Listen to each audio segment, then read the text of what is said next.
Okay, YouTube, happy Friday. Alright, well, this project here, okay, this came in and you'll kind of hear about the story as it goes on. This will be done in chapters, so this is basically a head and cam situation. So we'll kind of go over everything, and this is everything that I've learned on doing this, and this is stuff that I've learned about through the manual and from other people. I wouldn't say I'm the expert in this. There's always somebody that's more expert than the next expert. So, you know, I'm sure there's a better way to do some of this stuff, but we'll dive right in. We'll talk about the parts and kind of go piece by piece on putting this thing back together. It's already been kind of torn down to the short block that's inside. And yeah, so we'll go from there. So enjoy the video and make sure to subscribe and hit the like button, please. Thank you. All right, automotive world. Well, what we have today is a 2001 Corvette Z06, and it came in with people thinking it was a rod knock, and it really did kind of sound like a rod knock. But it went away after startup after about 10 seconds or so, but it just was a little bit different of a sound. And through a little bit of research and stuff like that, I found out that there have been times where there's been bad lifters. And different various things, cam lobes failing and stuff like that. So I thought, okay, it's worth at least investigating before you drop the engine, because in C5 everything comes out of the bottom, and it's a real pain in the butt to pull everything out to replace the engine. So I said, before we do that, let's at least spend some time investigating. We'll take off the intake, and then we can see at least 8 of the lobes from the valley underneath the intake. That's before you even take off the heads or anything else. So that at least was one thing. So we did that, inconclusive. Everything kind of looked fine from there.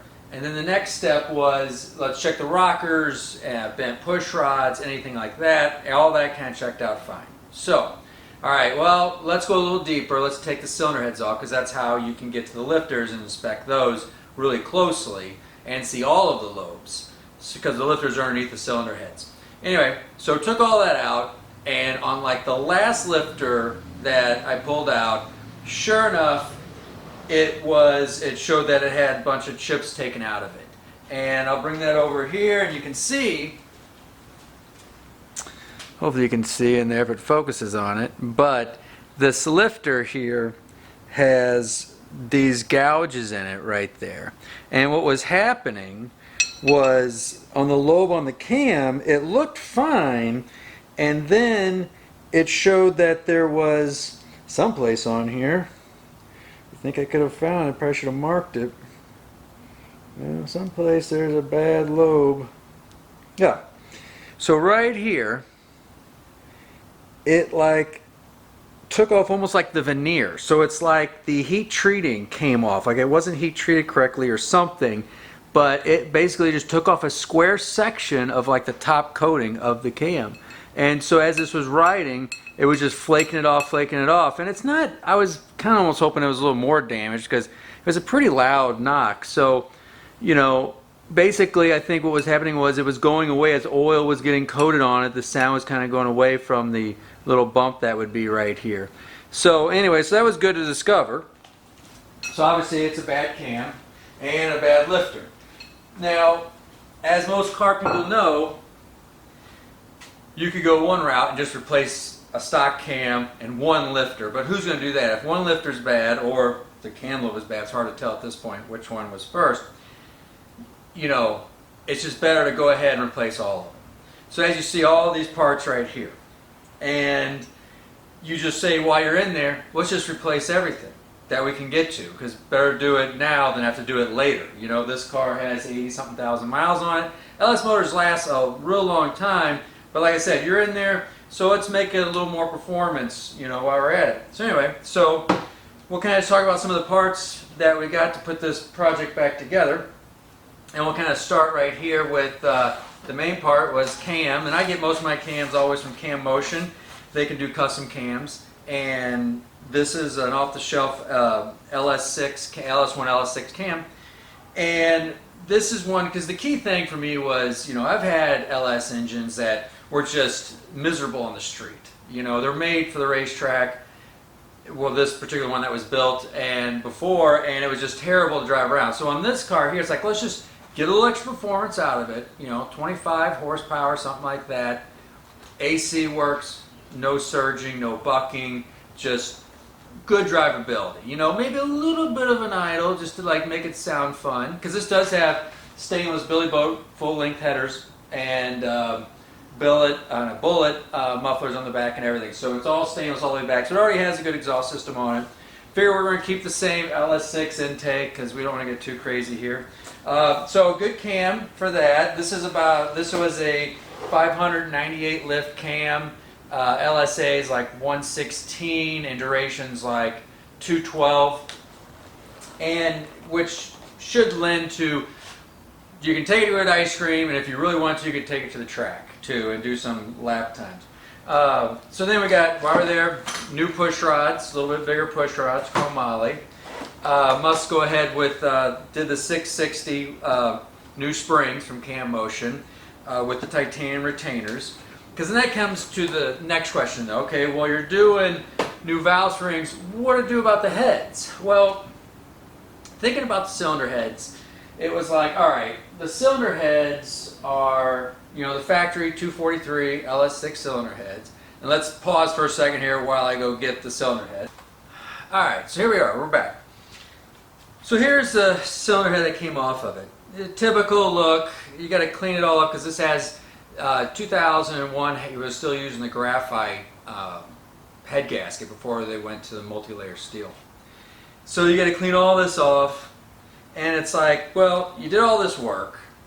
What are you going to do about cylinder heads? You could easily put it back on, or you could send these off to like Ligenfelter, K-Tac, there's many places, and have it CNC'd, do new valves, or just rebuild it and do a 3-angle valve job and all that stuff, resurface it, put it back on the car.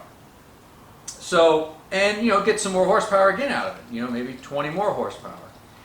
And usually with CNC heads, you know, if you're just driving a car 3,000 RPMs and down, my opinion is you're not really going to get much out of it, because most of that horsepower is going to show up in the airflow, which is going to be later in the RPMs, you know, above 3,500. I mean, you get a little bit down low, but mostly I feel it's up, you know, in that 35 to, you know, 6,000 RPM kind of range, maybe 6,500.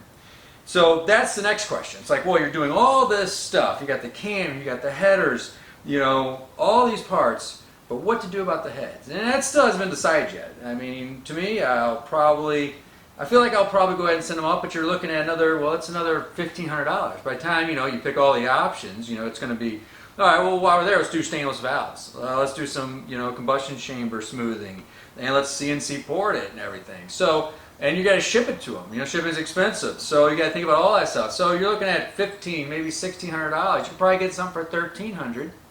You know, so it's something to debate. So anyway, so that's the cylinder head. We'll find out what we're going to do with that later, but I feel like we're going to CNC that. I mean, after all this, let's just go ahead and do it, right? Okay, so let's see what kind of parts we have here again. So then it's like, all right, well, let's talk about the timing chain. So on the timing chain, I love the C5R timing chain. K-Tac, Henson Motorsports. It's what they use in the race cars. It's a single roller, so you don't have to worry about interference, stuff like that. Love that chain. I've used it many times before. It's always the one to go to. It's pricey, but it's worth it. Go ahead and changing out to the LS2 type timing gear. And the reason why I do this, I mean, I could use the standard LS1 timing gear, which I have here someplace. Mainly is because, you know, then I'm going to use the LS2 front timing cover.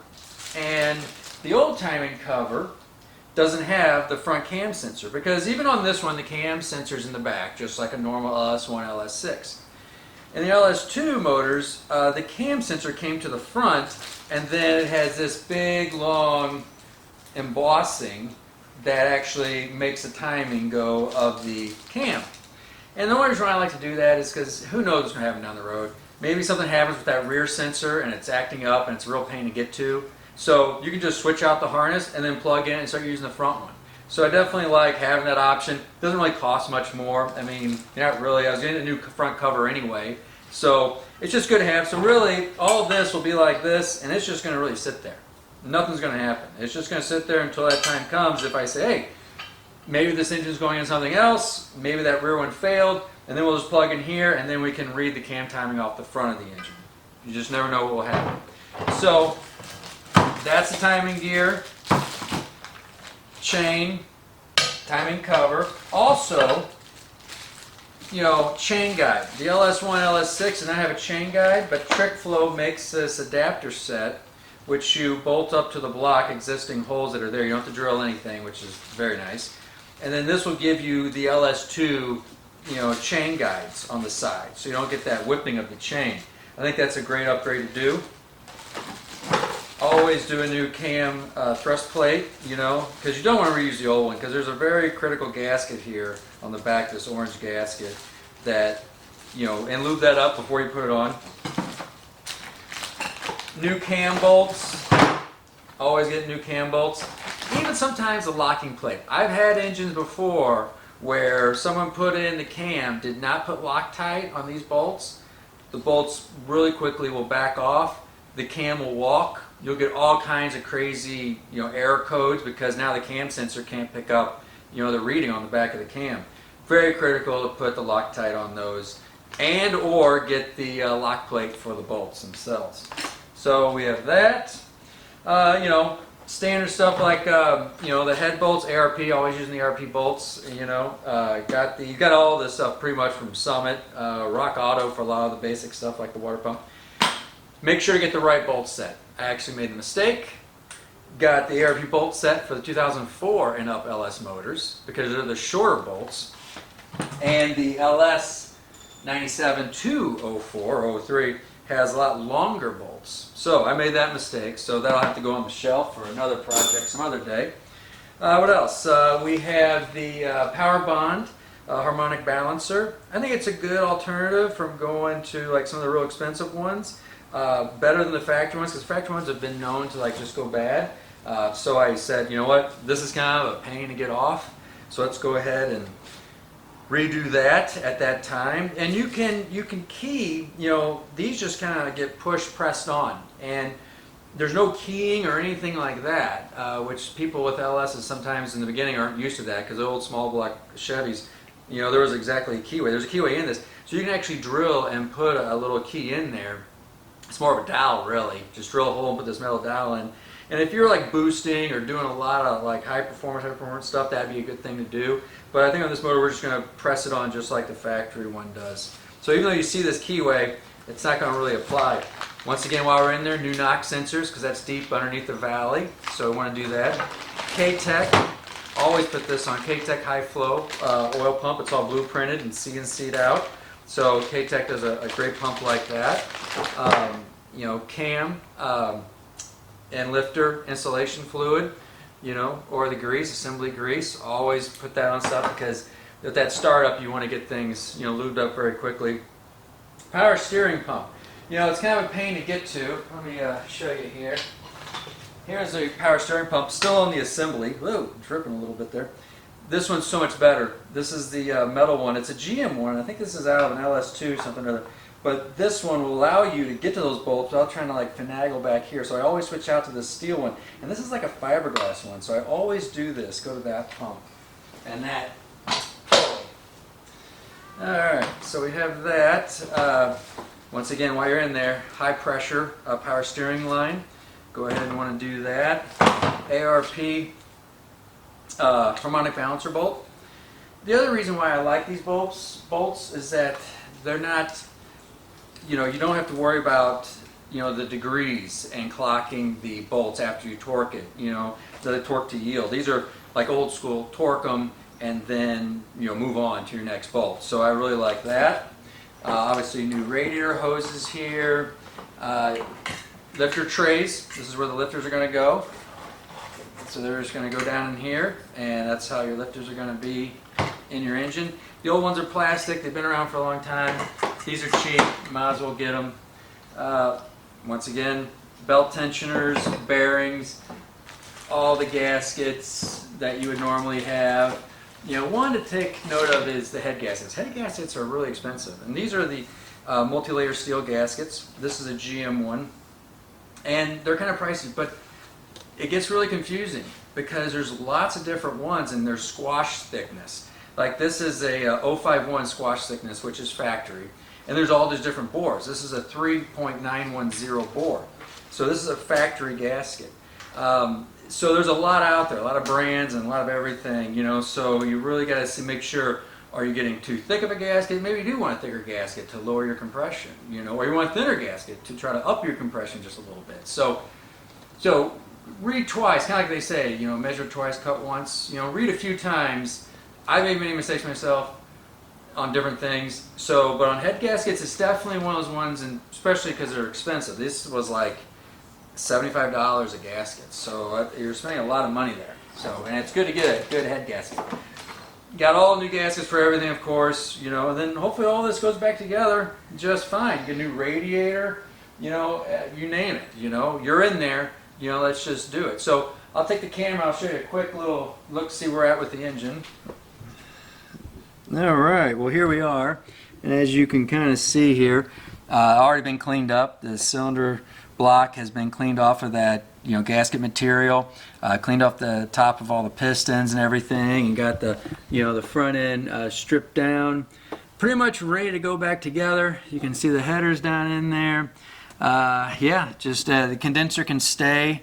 Didn't have to discharge anything. You just got enough room to get that cam all the way out. So next thing we'll be putting the cam in and start doing the things, but we got to figure out what we're going to do with those cylinder heads. So that's where she's at right now. I love this engine lift plate, even though we're not using it right now. It's just using to kind of cover up so nothing falls in the valley there. So that is where we're at right now. All right, so that's it. Let's see what happens. I appreciate you watching. Only question we have still is on the cylinder heads, but I have a feeling CNC's in the future. You know, it's just money, right? So, all right, enjoy your rides out there. Please subscribe, and there'll be other car stuff as you know it that'll happen. Who knows? Could be a John Deere tractor, could be car things. Until next time, see you.